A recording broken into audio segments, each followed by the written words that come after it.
علی محمد وعلی آلہ وسلم۔ انشاءاللہ آج ہم سورہ النازعات کا مطالعہ کریں گے۔ یہ ایک مکی صورت ہے، نزول قرآن کے لحاظ سے 81ویں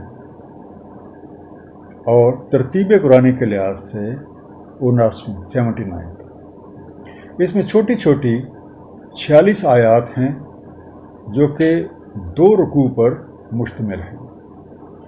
لفظ النازعات کا روٹ نزع نون زے عین، جس کا مفہوم کسی ایک چیز کو دوسری چیز کے اندر سے باہر نکالنے کے ہیں، یا کسی ایک چیز کو کسی دوسری سے کھینچ نکالنے کے بھی ہیں۔ اور انگلش میں آپ کہہ سکتے ہیں to draw out, take away, to pluck out, snatch away, اور سم ٹائم ایون آپ یہ بھی کہہ سکتے ہیں اسٹرپ آف۔ اس طرح سے نازعات سے مراد کھینچنے والے یا کھینچ نکالنے والے کے بھی بن جاتے ہیں۔ اسی روٹ سے بننے والا ایک لفظ نزع ہماری اپنی زبان اردو میں بھی استعمال ہوتا ہے، جس سے مراد کسی کی جان نکلنے کے لیے ایک جان نکلنے کا مفہوم جو ہے وہ لیا جاتا ہے۔ اس دعا کے ساتھ کہ اللہ تعالیٰ اپنے حبیب نبی کریم صلی اللہ علیہ وآلہ وسلم کے طفیل ہمیں قرآن کریم کا صحیح مفہوم عطا فرمائیں۔ آئیے مطالعہ قرآن کا آغاز کرتے ہیں۔ سورہ النازعات۔ بسم اللہ الرحمن الرحیم۔ والنازعات غرقا، قسم ہے کھینچ نکالنے والوں کی ڈوب کر۔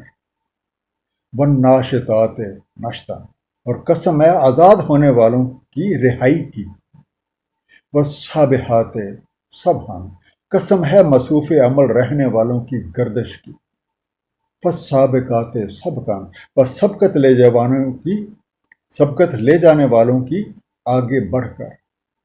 فالمدبرات امرا، سو تدبیرات کرتے ہیں امرا۔ نشتن، اس کا روٹ ہے نشت، نون شین توئے، بندشوں سے چھٹکارا پانا، واگزاشت ہونا، چھوٹ جانا، اور انگلش میں آپ کہہ سکتے ہیں ریلیزنگ۔ فالمدبرات دبر سے بنا، دال بے رے، مدبر، یا آپ اسے مدیر بھی کہہ سکتے ہیں، جو معاملات کے انتظام و انصرام کرتے ہیں، who manage affairs۔ اب اس سورہ کی یہ جو 5 ابتدائی آیات ہیں، ان کو سمجھنے کے لیے ضروری ہے کہ ہم اپنے ذہن میں اس سے جو پچھلی سورت تھی سورہ النبا، اس کی آخری آیتوں کا مفہوم اپنے ذہن میں دہرا لیں، جو کچھ اس طریقے سے ہے: یہ ہے یوم الحق، پس جو کوئی چاہے اپنے رب کی طرف اپنے قدم بڑھا لے۔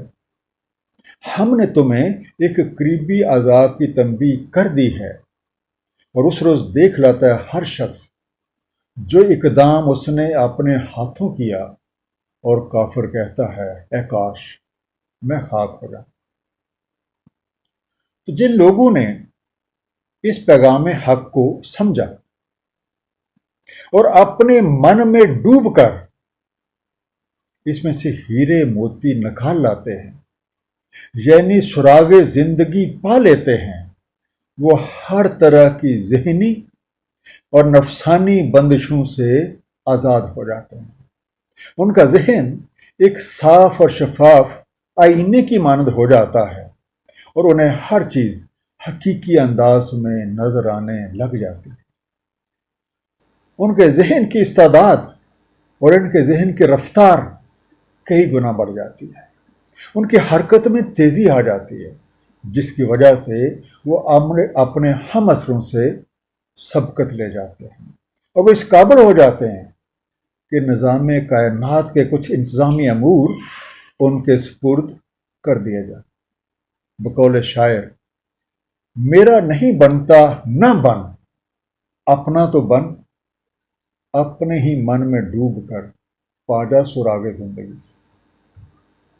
یوم ترجف الراجفہ، جس روز ہلچل مچا دیتا ہے ایک سخت زلزلہ، تتبع الرادفہ، اس کے پیچھے بغیر وقفے کے ایک اور، قلوبیں یوم دن واجفہ، اور اس روز دل تیزی سے دھڑک رہے ہوتے ہیں، اب ساروہا خاشعہ، اور ان کی نگاہیں جھکی ہوئی ہوتی ہیں۔ راجفہ رجف سے بنا، رے جیم فے، ایک ایسا زلزلہ جو بہت سخت ہے اور اس کی وجہ سے عمارتیں وغیرہ ملیا میٹ ہو جاتے ہیں۔ اسویر ارتھ پہ، رادفہ ردف سے بنا، رے دال فے، جو کسی کے پیچھے بغیر وقفے کے آئے، one that comes after another without any break. واجفہ وجف سے بنا، تیزی سے دھڑکتے، پھڑکتے ہوئے، دھک دھک کرتے ہوئے، اور انگلش میں آپ کہہ سکتے ہیں تھروبنگ اور پیلپیٹیٹنگ۔ اب وہ یوم الحق جس کے بارے میں ہمیں آگاہ کر دیا گیا تھا، ایک حقیقت بن کے سامنے آ گیا ہے، جس میں ہر کوئی اپنے ہاتھوں کے کیے اعمال کا صلہ پاتا ہے۔ اس حالت میں کافروں کی حالت دیگر گوں ہے، خوف سے دل دھک دھک کر رہا ہے، شرم سے نگاہیں زمین میں گڑی جا رہی ہیں، اپنا کیا درا خوب معلوم ہے، اور بے اختیار کہہ اٹھتے ہیں، اے کاش میں خاک ہو جاتا۔ یقولون آئنا لمردودون فی الحافرہ، وہ کہتے ہیں کیا واقعی ہم واپس لوٹائے جائیں گے پہلے والی حالت میں؟ آئنا کننا عظاما نخرہ، کیا جب کہ ہم ہو چکے ہوں گے ہڈیاں بسیدہ؟ قالو تلک اذن کرۃ خاسرہ، وہ کہتے ہیں تب تو یہ تکرار ایک سخت خسارہ ہے۔ فإنما ہی زجرۃ واحدہ، سو دراصل وہ تو صرف ایک ڈانٹ ہے۔ فائدہ ہم بالساہرہ، پس جبھی وہ ہوں گے میدان میں۔ لمردودون ردد سے بنا، رے دال دال، ضرور لوٹا دیے جائیں گے۔ دے شیل بی ریٹرن، الحافرہ حفر سے بنا، ہے فے رے، پہلی حالت، اصل حالت، یا جو بہت پہلے کو حالت تھی، first state, original state, way back. ناخرہ نخر سے بنا، نون ہے رے، گلی سڑی یا فرسودہ، اور انگلش میں آپ کہہ سکتے ہیں ڈیکیڈ، کرمبلڈ اور کارکیس۔ یہ لفظ عام طور پہ لکڑی یا ہڈیوں کے گل سڑ جانے کی حالت کو ظاہر کرنے کے لیے استعمال ہوتا ہے۔ کراتن کرر سے بنا، کاف رے رے، دہراؤ، مکرر، ایک تواتر سے کسی چیز کا ہونا، an act of repeating, to return successively or to return to۔ زجرہ زجر سے بنا، زے جیم رے، للکار، تدیب، چلا دینا، سرکا دینا، شاؤٹ، ریبیوک، ڈرائیو اوے، اور پھر لفظ ہے بالساہرہ، سحر سے بنا، سین ہے رے، بیدار ہو جانا، میدان میں حاضر ہو جانا۔ اسے انگلش میں آپ کہہ سکتے ہیں اویکنڈ، سرفیسڈ، اور بعض اوقات اس سے مراد ایک وائڈ لینڈ بھی لیا جاتا ہے، ایک کھلی جگہ یا میدان۔ آج جب مہلت عمل موجود ہے تو منکرین حقیقت بڑے ہی طنزیہ انداز میں کہتے ہیں کہ یہ بھلا کیسے ممکن ہے کہ جب ہم مر جائیں گے، ہماری ہڈیاں گل سڑ جائیں گی، تو اگلے جہان میں ہمیں دوبارہ اٹھا کھڑا کیا جائے گا تاکہ ہم اپنے کیے ہوئے کاموں کی جزا پائیں۔ اور آج وہ جس حقیقت کو پس پشت ڈال رہے ہیں وہ تو ایک اٹل حقیقت ہے، ہر کسی کو اپنے کیے کا انجام زندگی کے اگلے مرحلے میں بھگتنا ہے، اور اس اگلے جہان میں بھی زندگی کی طرزیں ہمارے موجودہ دور زندگی سے ملتی جلتی ہیں، اور یہ کام اس قادر مطلق کے لیے جس نے ساری کائنات کو تخلیق کیا ہے کون سا مشکل ہے۔ حل اتاک حدیث و موسیٰ، کیا پہنچی ہے آپ کو بات موسیٰ علیہ السلام کی؟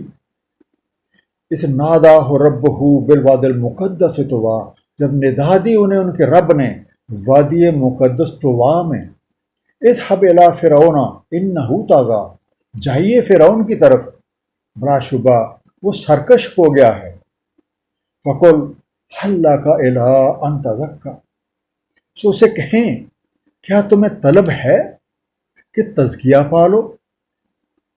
اب حقیقت کو فراموش کر کے اس دنیا کو سب کچھ سمجھ لینے اور اپنی من مرضیوں کے مطابق زندگی گزارنے والوں کے لیے فرعون کی مثال پیش کی جا رہی ہے، جو مصر کے علاقے کا حکمران تھا اور اس نے بنی اسرائیل پہ عرصہ حیات تنگ کر رکھا تھا، اور یہ بھول گیا تھا کہ زندگی کے مختلف مراحل جہاں ایک طرف دور جزا ہے تو دوسری طرف دور عمل ہے، اور اس کے ہر مرحلے کے خاتمے پر اس میں کیے گئے تمام اعمال کا حساب کتاب دینا ہوتا ہے۔ سورہ القصص آیت نمبر 24 اسی بات کو واضح کر رہی ہے کہ بے شک فرعون زمین میں بڑا بن بیٹھا، اس نے وہاں کے رہنے والوں کو گروہوں میں بانٹ دیا اور ان میں سے ایک دھڑے کو کمزور بنائے رکھا، ذبح کر دیتا ان کے بیٹوں کو اور زندہ رہنے دیتا ان کی خواتین کو، بے شک وہ مفسدوں میں سے ہے۔ اللہ تعالیٰ نے حضرت موسیٰ علیہ السلام کو منصب نبوت کے لیے منتخب فرمایا، اور اس کا تذکرہ ہمیں سورہ طٰہٰ کی آیت نمبر 12 میں ملتا ہے، جس کا مفہوم کچھ اس طریقے سے ہے کہ بے شک میں ہی تمہارا رب ہوں، سو اتار دو اپنے جوتے، بے شک تم وادی مقدس طوا میں ہو۔ اللہ تعالیٰ نے حضرت موسیٰ علیہ السلام کو منصب نبوت پہ فائز کرنے کے بعد فرعون کے پاس جا کے دعوت حق دینے کی ذمہ داری سونپی، تاکہ وہ سرکشی سے باز آ جائے اور ہر طرح کی بری حرکات چھوڑ دے۔ وَأَحْدِ یاک الی ربک فتخشی، اب حضرت موسیٰ علیہ السلام کی جو ذمہ داری لگائی گئی ہے، اب وہی بات کنٹینیو رہتی ہے، اور میں تمہاری رہنمائی کروں تمہارے رب کی طرف کہ تم خشیت اختیار کر لو۔ فَأَرَاهُ الْآیَةَ الْکُبْریٰ، سو دکھائی اسے ایک بڑی نشانی۔ فَكَذَّبَ وَعَصَىٰ، تو جھٹلایا اس نے اور نافرمانی کی۔ ثُمَّ أَدْبَرَ يَسْعَىٰ، پھر پیٹھ پھیری دوڑ دھوپ کی۔ کبرا کبر سے بنا، کاف بیرے بہت بڑی، گریٹ یا آپ کہہ سکتے ہیں گرینڈ، آسوا اسی سے بنا، این سواد یہ نہ مانا، انکار کیا، ڈسبیڈ، اپوزڈ، ریزسٹڈ۔ حضرت موسیٰ علیہ السلام نے احکامات ربی کے مطابق فرعون کو دعوت حق دی، اور اس کی فرمائش پر رب کریم کی طرف سے اپنی نبوت کی نشانیاں اور ثبوت بھی پیش کیے، اسے زندگی اور موت کی حقیقت سے متعلق بڑی نشانیاں بھی دکھائیں، لیکن وہ نہ مانا۔ فرعون کا گمان تھا کہ حضرت موسیٰ علیہ السلام اسے تخت حکومت سے ہٹا کر خود اس پہ قابض ہونا چاہتے ہیں، جس کے بارے میں ہمیں سورہ الاعراف کی آیت نمبر 110 میں ذکر ملتا ہے۔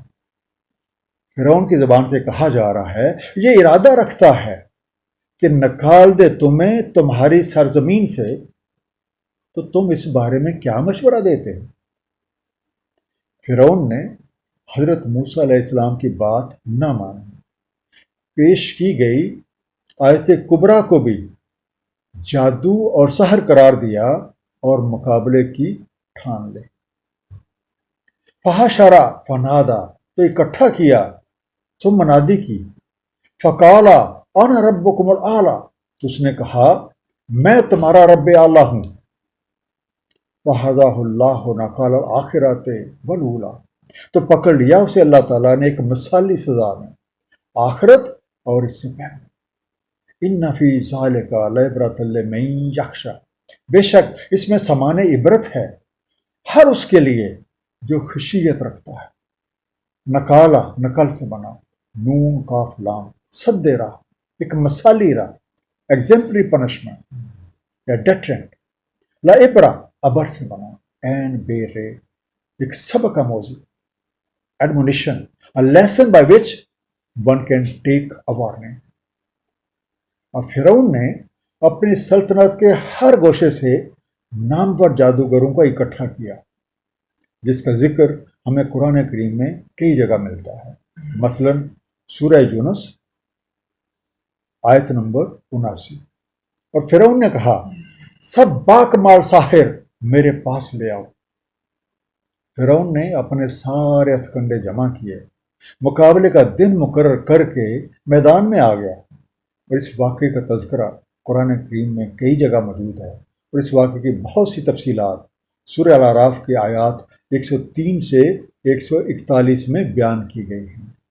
مختصراً طرح طرح کی نشانیاں دکھائے جانے کے باوجود اور آزمائشوں میں مبتلا کیے جانے کے باوجود فرعون نے غرور اور تکبر کی راہ نہ چھوڑی اور نتیجتاً غرق ہو گیا. اس کا بدن سامان عبرت کے طور پہ محفوظ کر دیا گیا، اور آج بھی قاہرہ کے مصری تہذیب کے قومی میوزیم میں دیدہ عبرت ہے. قابل غور بات یہ ہے کہ فرعون اور فرعون جیسوں کے انجام سے نصیحت صرف وہی لوگ حاصل کرتے ہیں جن کے اندر یہ موجود ہے کہ اللہ وحدہ لا شریک اس کائنات کے حقیقی خالق اور حقیقی مالک ہیں. وہ ہر جگہ موجود ہیں. ہمارا کوئی بھی قول اور کوئی بھی فعل ان کی نظر سے باہر نہیں ہے، نہ ہی ان سے چھپا ہوا ہے. ورنہ فرعون کی لاش اکثر لوگوں کے لیے محض تفریح تباہ کا ایک سامان ہے. انتم اشد خلقا ام السماء بناہا، کیا تمہارا خلق کرنا اشد ہے یا آسمان کا؟ سو اس نے اسے بھی بنایا. رفع سمکہا فسواہا، اوپر اٹھائی اس کی بلندی بس اسے سنوار دیا. وَأَغْطَشَ لَيْلَهَا وَأَخْرَجَ ضُحَاهَا، اور اس نے ڈھانک دی اس کی رات اور نکالا اس کے اجالے کو. وَالْأَرْضَ بَعْدَ ذَلِكَ طَحَاهَا، اور زمین کو بعد ازاں پھیلا دیا.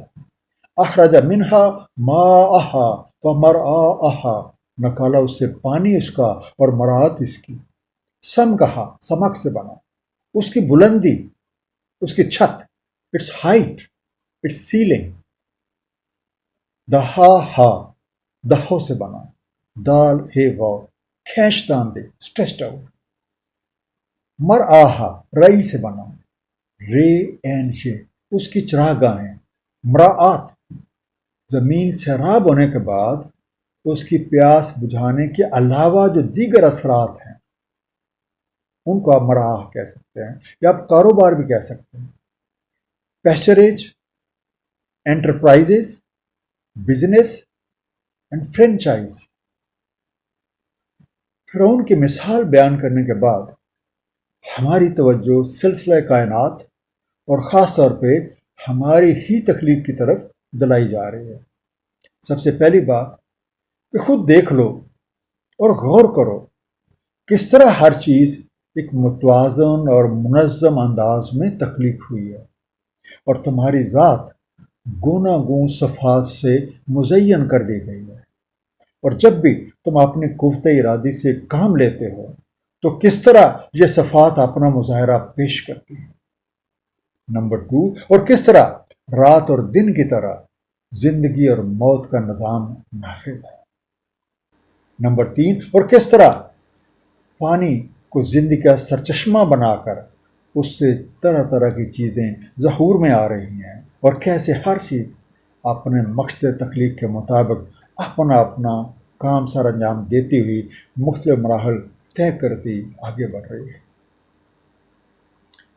اسی سلسلہ تخلیق کی ایک مثال سورہ نساء کی آیت نمبر 30 میں بیان ہوئی ہے، جس کا مفہوم ہے، کیا نہیں دیکھا کافروں نے کہ آسمان و زمین ایک اکائی تھے تو ہم نے انہیں الگ الگ کر دیا، اور ہم نے پانی سے ہر چیز کو زندہ کر رکھا ہے، تو کیا وہ ایمان نہیں لا رہے؟